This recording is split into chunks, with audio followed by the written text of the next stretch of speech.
My office has taken note of the fact that the Nakuru County government defiance of court orders has caught the attention of the chairperson of the Judicial Service Commission, Chief Justice Martha Koome. I'm hoping that the Chief Justice will remain firm on the implementation of all court orders defied so far and take the necessary actions for the enforcement of the same so as to offer justice and the rule of law to prevail over goonism and misuse of state agencies to frustrate justice. In the statement issued by JSC, they are particularly disturbed by the events in Nakuru County where assailants have occupied the Nakuru War Memorial Hospital, defying 6 court orders, and intimidation of judicial officers, making them recuse from hearing cases pertaining Nakuru County government.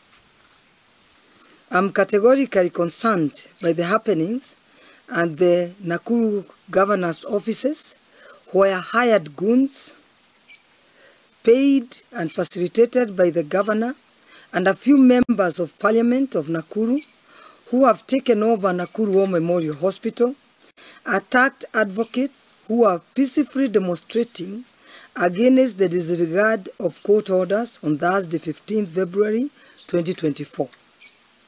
I noted utter dismay that the police, as the law enforcers stood and watched as the hired hooligans disrupt, attack and injured advocates who are peacefully demonstrating. I note that the advocates, through their leadership, had issued notices to the concerned security forces on the said demonstrations.